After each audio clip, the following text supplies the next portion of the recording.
여러분 곁 지키겠답니다. 네, 기사 같이 볼까요?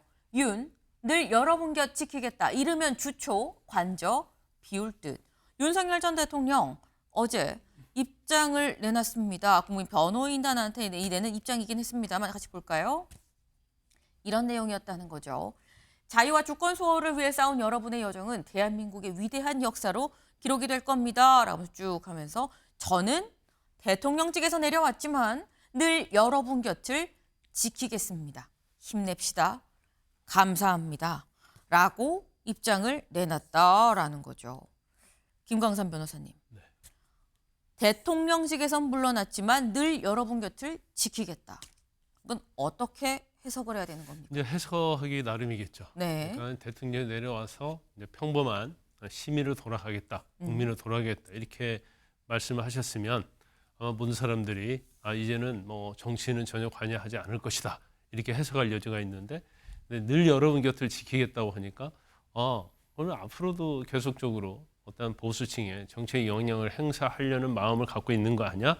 그런 생각을 들게 할 수 있는 뭐 워딩이었다고 저는 봐요. 근데 그건 부정하지 않는데 지금 아직까지는 지금 여러 가지 언론에서 보면 이제 관제 정치 얘기가 나오고 있잖아요. 네. 나경원 의원 만나서 이제 차담을 하고 그다음에 뭐 국민 변호인단에게 격려하고 또 여러분 곁을 지키겠다 하니까 이제 전체적으로 보면 뭐 오해 살 여지는 좀 있다 이렇게 봐요. 그런데 제가 볼 때는 일단 탄핵 당했잖아요. 네. 그런데 끝나고 나서 일단 어쨌든 간에 윤 대통령 비상겸을 확신하고 있잖아요. 이게 정당하다고. 네. 그런 입장인데 바로 뭐 승복을 하고 그러기는 좀 어려울 것이다. 더군다나 지지자들이 날밤 새면서 엄청 고생 많이 했잖아요. 그래서 그 정도 선에서는 거기에 대해 노고를 취하고 고맙다는 마음을 표시하고 네. 거기까지는 뭐라고 할 수 없다. 거기까지 관제 정치다고 하는 것은 제가 볼 때는 좀 나은 것이 아닌가. 물론 뭐 일부 탄핵을 찬성했다는 입장에서 보면 왜 탄핵에 대해서 승복한다는 말을 하지 않았느냐. 또 그다음에 비상계엄에 사과하지 않느냐. 이런 말을 할 수는 있어요. 네. 있지만은 지금 현재 대통령이 탄핵당하고 나서 본인은 확신을 해서 했잖아요. 근데 그 확신을 저버리고 갑자기 하기는 어려울 것이다. 그러면 결국 지지자들에게 일단은 감사의 말씀을 드리는 것은 거기까지는 인지상정이다 이렇게 보고요. 그러면 이제 향후에 네. 대통령이 어떠한 제스처를 취하느냐 이제 그거에 따라서 우리가 비판할 수도 있고 그렇지 않을 수도 있다 이렇게 봅니다. 네. 지금 말씀은 윤석열 전 대통령의 이런 뭐 늘 곁을 지키겠다 이런 얘기를 좀 보면 이거 약간 앞으로도 약간 뭔가 정치적인 메시지를 내겠다는 건가라고 생각할 여지는 있지만 아니 탄핵이 되고 난 다음에 그럼 주변 사람들 만나고 어떤 주변 정리 고맙다 감사 그동안 감사했다는 얘기 안 하냐 그런 거 할 수 있는 거 아니냐라고 말씀을 하셨어요. 이 주변 사람들 사실 선고가 난 파면 결정이 내려진 지난 4일에 굉장히 윤 전 대통령 바빴습니다. 같이 볼까요? 그날 오전 11시에 헌재에 선고가 있었죠. 그런데 점심을 정진석 비서실장을 비롯해서 대통령실 참모진이랑 같이 먹었습니다. 그리고 그날 오후 5시쯤에 이 국민의힘 지도부, 쌍권 지도부를 같이 만나서 또 이 차담을 했었고요. 그리고 그날 저녁에 변호인단을 만났다라는 거예요. 근데 그러다 보니까 아니 이렇게 바쁘게 이게 만난 거 이거 결국 그걸 만나고 난 다음에 한 얘기가 새롭게 인생을 또 시작하게 됐다라고 얘기를 했다라는 거죠. 오늘 기사가 뭐라고 나왔느냐 같이 볼까요? 새로운 인생 또 시작, 사저정치 시동거나라는 얘기가 나옵니다. 사실 이거는 아까 이 김광삼 변호사님께서 살짝 이 말씀을 그 오해가 있을 수 있지만이라면서 하신 말씀이시긴 한데 김수민 의원님 어떻게 보세요? 네, 윤 전 대통령이 파면 직후에 낸 메시지의 내용을 떠나서 지금까지 해왔던 그 페이스를 본다면 계속해서 정치적 개입을 할 것이다. 충분히 예상을 할 수밖에는 없을 것 같습니다. 일단 윤 전 대통령이 계엄 선포 이후에 처음에 지지율이 그 당시만 해도 굉장히 낮았는데 역설적으로 물론 국민의 다수에게는 절대적으로 배격받았지만 또 지지층이 결집하는 효과가 있었고 국민의힘이 윤 전 대통령을 손절을 하지 못하고 탄핵 반대쪽으로 휩쓸려 갔는데 국민의힘 또 지지율이 유지가 됐거든요. 이런 걸 봤을 때 윤 전 대통령 입장에서는 내가 국민의힘의 대주주다라고 네. 하는 생각을 충분히 가질 수 있는 것이고 그렇다면은 본인의 어떤 파면이라든지 또 형사상의 유죄 이런 것들에 불복하는 차원에서라도 경선 개입이라든지 이런 걸 통해서 향후의 정권도 내가 지지하는 쪽의 정권이 될 수 있도록 하겠다라고 하는 그런 목표를 갖고 나갈 것이 굉장히 명확해 보여요. 이거는 상수로 봐야 될 것 같고 그러면 아하. 국민의힘이라는 공당이 이걸 어떻게 대처할 것인지 네. 이것이 중요하다. 지금 뭐 권성동 원내대표, 권영세 비대위원장이 승복 메시지를 내기는 했는데 근데 그 승복이라는 게 당이 지금까지 잘못했고 그렇다면은 방향을 바꿔서 가겠다 이렇게 이어져야 되는데 그렇지 않고 어정쩡한 상태라면은 저는 윤 전 대통령한테 국민의힘은 휘둘릴 길밖에 남지 않았다. 그리고 결국에 윤 전 대통령이 지원하는 혹은 지원 의사를 밝히는 그런 주자가 국민의힘 대선 주자가 될 가능성이 상당히 높다. 네. 현재로서는 그렇게 예측을 하고 있습니다. 지금 김수민 의원님께서는 윤석열 전 대통령은 본인이 국민의힘의 대주주다라고 생각을 하고 있는 것으로 보인다. 그렇기 때문에 앞으로도 윤 전 대통령이 어떤 정치적인 메시지를 내고 영향력을 행사하려고 한다는 거 이거는 상수로 봐야 된다라고 말씀을 지금 하셨어요. 살짝 약간 두 분의 이 의견이 좀 갈리는 포인트인데 사실 선고가 났던 이 헌재에 이 파면 결정이 내려졌었던 4일 말고 5일에도 윤 전 대통령 사람을 만났죠. 누굴 만났느냐 같이 볼까요? 네. 지도부 나경원 잇따라 만난 윤 국힘 경선 정치적 입김 놀이나 그 이튿날 5일 날은 나경원 의원을 직접 윤 전 대통령이 오시라라고 해서 불러서 나경원 의원이 직접 갔다라는 거죠. 가서 1시간 동안 대략 차를 마시면서 차담을 했다라는 거예요. 그래서 나오는 얘기가 그럼 경선에도 뭔가 영향력을 미칠 생각이 있는 것일까라는 얘기가 나옵니다. 김광선 변호사님 어떻게 보십니까? 제가 볼 때는 이제 그러지 않을 거라고 봐요. 정치적인 행보를 안 할 예, 것이라고 예. 보시는 거죠? 일단 대통령은 권력은 사라졌어요. 네. 근데 지금 대통령으로 있다고 한다면 뭐 여당의 전에 여당의 어떤 대표가 누가 하느냐에 따라서 대통령이 뭐 직무 수행을 하는데 어떤 역할을 하고 할 수는 있습니다.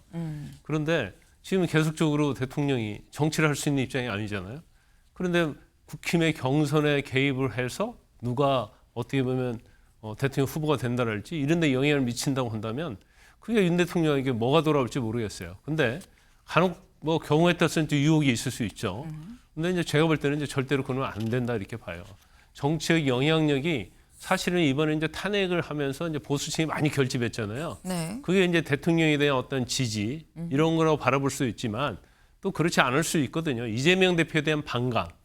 그래서 나라가 바로 세워야 한다는 그런 의지 이런 거 표명이라고 할 수 있어요. 일단 대통령이었을 때고 대통령이 아니었을 때는 굉장히 차이가 있다는 거고 만에 하나 뭐 그럴 리 없겠지만 대통령이 경선에서 영향을 미친다고 하면 네. 제가 볼 때는 작년 총선꼴 날 거예요. 그럴 수밖에 없을 겁니다. 그건 왜냐하면 경선 이후에 본선 자체는 중도층의 확장성이거든요. 지금 결집한 보수만 가지고는 이 선거를 이길 수가 없어요. 그러면 윤 대통령이 탄핵을 당했는데 네. 다시 영향을 미쳐서 어떻게 보면 대통령이 선호하는 후보가 경선에서 됐고 되는 과정에 대통령이 영향을 미쳤다? 그럼 중도층은 다 달아나 버리는 거예요. 결과적으로 대선을 하나만 하는 그런 상황이 되기 때문에 아마 대통령도 그런 내용을 적어도 뭐 잘 아실 거다. 그리고 국민의힘 내부에서도 사실은 이제 그런 일이 있어서 안 된다는 생각을 같이 하고 있을 것이다. 그래서 그건 제가 볼 때는 뭐 쉽지 않다 이렇게 봅니다. 네. 영향력을 행사해서는 안 되기 때문에 그렇게 안 할 것이다. 만약 그렇게 한다면 참패했던 총선이 약간 재연될 수도 있다라는 말씀을 지금 하셨는데 사실 경선에도 영향을 좀 미치려는 거 아닐까?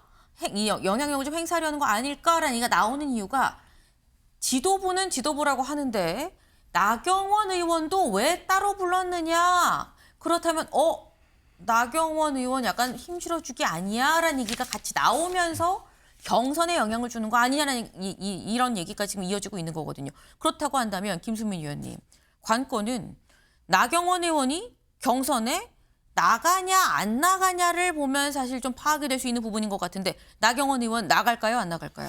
일단 윤 전 대통령이 나경원 의원하고 좀 같이 연대를 하고 싶다라고 하는 의사는 명확한 것 같아요. 네. 근데 다만 그게 대선 후보 경선에 나가라라고 하는 것인지 이거는 좀 여지가 있다. 사실 뭐 나경원 전 의원에 대해서는 서울시장 출마설도 없지는 않은 것이고 여러 가지 다른 자리가 있는데 근데 네. 왜 나경원 했느냐 이것부터 짚자면 사실 윤석열 전 대통령하고 과거에 가까웠다가 멀어졌었죠. 연판장 사건도 있었고 근데 이번 탄핵 사태 때는 줄곧 반대층에 서 있었거든요. 탄핵 반대하는 쪽에. 그러니까 확 가까워진 거죠 다시. 그렇죠. 근데 나경원 전 의원이 그런 약간 중간적인 입장이라고 네. 윤 전 대통령 입장에서는 볼 수 있는데 나경원 의원을 잡아둬야 된다. 네. 그 정도의 외연을 갖고 가야 된다라는 생각을 충분히 할 수 있습니다. 과거에도 나경원 의원 같은 경우에 새누리당 비박계로 꼽히고 탈당을 할 것이다라는 말까지 나왔는데 바른정당이 안 갔거든요. 네. 그러고 자유한국당에 남아 있었고 또 그런 이유로 원내대표까지도 하게 되는데 나경원 의원 입장에서도 그런 좀 스탠스를 더 취하는 측면이 있고 윤 전 대통령도 여기까지는 껴안고 반드시 가야 된다. 만약에 네. 나경원 의원이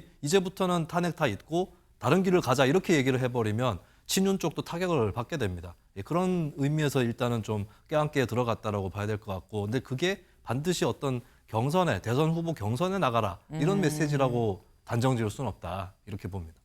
시기상으로 지금 대선으로 넘어간 국면이기 때문에 이거 경선에 지금 그러면 나 의원이 나오는 거 아니야 이런 얘기가 나올 수 있지만 윤석열 전 대통령이 생각하는 게 꼭콕 집어서 경선에 나경원을 얘기하는 게 아니라 궁극적으로 앞으로 본인이 나아가야 할 방향에 나경원 전 의원도 옆에 같이 가자라는 취지 정도까지는 확실하지만 그 넘어서까지는 잘 모르겠다라는 말씀이셨어요. 근데 지금 윤석열 전 대통령이 자꾸 누구를 만나고 메시지를 내고 하는 이런 거 보고 이거 사저 정치 뭐 관저 정치 뭐 이런 얘기가 지금 나오고 있는 건데 사실 윤 전 대통령이 상당히 좀 앞으로의 이 일정이 좀 바쁜 상황입니다. 다음 기사를 좀 볼까요? 윤 14일부터 매주 형사법정 선다. 내란죄 재판이 이제 본격화된다라는 거죠. 이 헌재에서의 이 대통령직 뭐 파면이냐 뽑기냐 여부와 별개로 형사 소송이 계속 진행이 되고 있습니다. 그리고 이 일정이 4월 14일에 당장 뭐 최상목 부총리, 조태열 외교부 장관 증인으로 나와서 하는 게 있고요. 1차.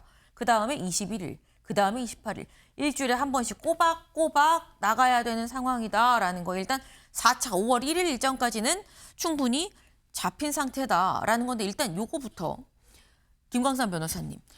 윤석열 전 대통령의 지금 어떤 약간 뭐 정치적으로도 계속적으로 좀 메시지 내려는 거 아니냐, 영향력을 행사하려는 거 아니냐 이런 얘기들이 형사 재판에 플러스가 되는 겁니까? 마이너스가 되는 겁니까?